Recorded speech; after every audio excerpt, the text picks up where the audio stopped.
Put a little bit of the rub, nigga, I gotta be safe. Let's get to sports talk. Miss. Oh. It's a make or miss league. Make handles. James Harden was playing with the Timberwolves on Saturday. Look at this. Check out the moves he drops on Covington. Make nutmegs. Gorgie Jang with an assist there, too. Clinton, what did Harden do worse there? I think the first move might have actually been a little bit more vicious because he didn't even really go for him. See, we can see that with the previous move where he faked the around the back and got him off the defender. That was almost better. Yeah, that was pretty well. Look at this. Here it is right here.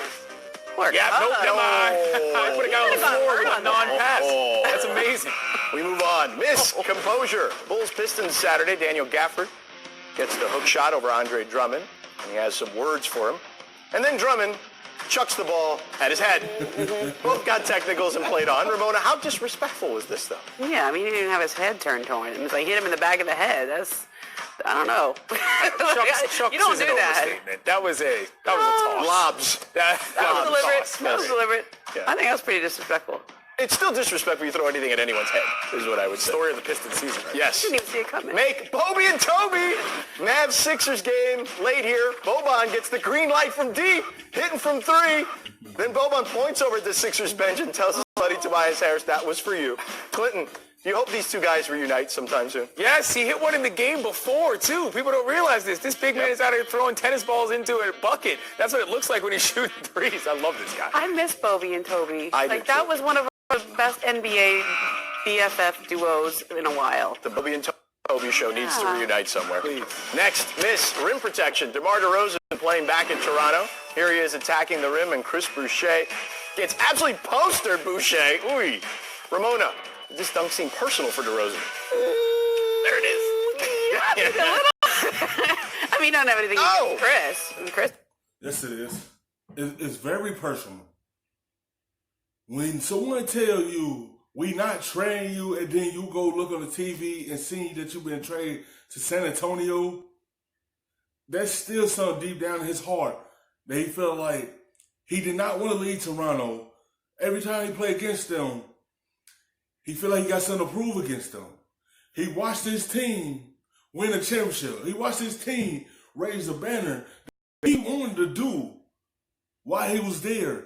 And he's sitting here looking like this can't be real right now, because I want to be able to do that. I want to be able to bring Toronto their first championship. I want to be able to hang the banister with them. He still got the taste in his mouth that he feels the type of way about what they did to him. Was just coming over to defend, and good for him for standing in there. But yeah, that was one of the from DeRozan in a while. The look on Boucher's face when he hits the ground, he's just like, did that just happen to me? Then y'all can look at him. Yeah. He's out there comforting souls on the sideline. I mean, this is, I said it before in the show, this is a baptism, big time by DeRozan. I love it. Well, time to run it back with the top DeMar DeRozan posters. First up, DeRozan on Timofey Mozgov in 2013. Look out! Ooh. I've forgotten about this one. Yeah, Mozgov got out the way though. Yeah. Watch this. Yeah. A lot of guys have Mozgov. I appreciate that he goes with the full cock back. Yeah. Next, DeMar on Tyrese Thomas in 2010. Oh my goodness. Hello.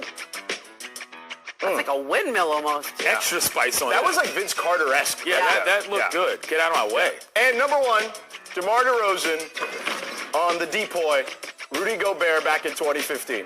I mean, look, two-hand bangs? Come on. Stepped on him. That wasn't a two-hand one. I thought we saw one earlier. That was a great dunk. He had two on it. Didn't finish it with it. Nice stuff there from DeMar. All right, we out of the Big Apple, where one of the season's hottest teams lost to the Knicks. Miami, despite the strong performance from Jimmy Butler and Kendrick Nunn, lost at MSG on Sunday. The Heat hold the league's best home record at 17-1, but they've struggled on the road at just 10-11. After the loss, Jimmy Butler had this to say post-game: "It's all about effort. You can yell and talk all you want, but communicating isn't going to make you guard anybody. You have to want to do it.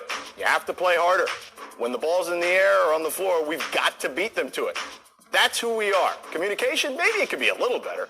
Clinton, will the Heat's road struggles be a problem for them in the playoffs? I think they could be a problem, and they probably will be, but that's ultimately because the talent on this team isn't super high.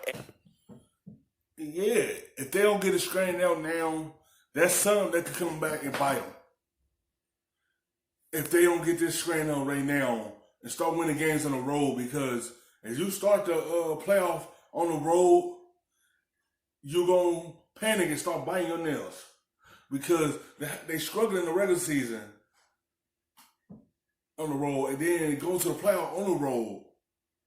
You'll be sitting there looking like, can they get on the road? But you got to understand, too, playoff is a different thing. Everyone changes when that new season starts, and that's the playoffs. Because everyone knows what's down the road. And you're trying to tell me before the season started, everybody had the Miami Heat at this point in the standings? I had them as a 4 seed. Okay, perhaps you did, George, but you're smarter than I got laughed in the room. My point is that they're playing extremely well. They're already overachieving. A tough road record for me is just what their weakness is. Yes. I'm not going to be overly critical of who they are because they can't seem to do it.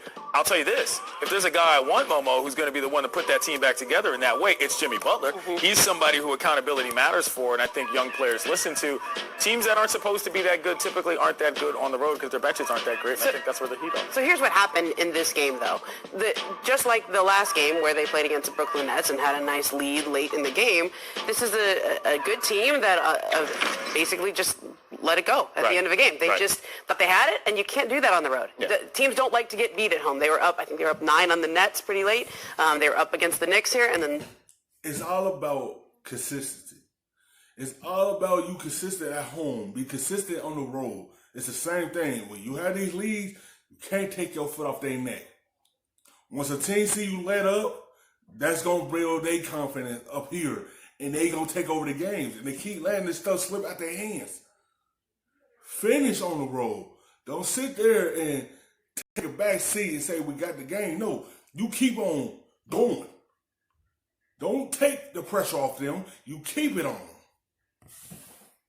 They end up losing it late here. And when you have a lead on a team at home, like maybe on the road you can finish that out, right? But when the other team is playing with its home crowd and they start to get it rolling and the crowd gets behind them, that's when you start. That's how you lose those games. And it's the mark of a good team to be able to put teams away. The Heat has not done that in the last couple of games, and that's been a problem for them on the road. In this one, it was kind of little things. Like they got in foul trouble early, and the Knicks were shooting free throws late. I mean, this is something that can be addressed in film session. This is something, as Jimmy said, that can be addressed just with effort. And to add to what Jimmy said there, he kept going and talked about defense being an issue. He says they're relying too much on offense. That, yes, they're talented on offense, but if you look at the backbone of the Heat historically, has always been...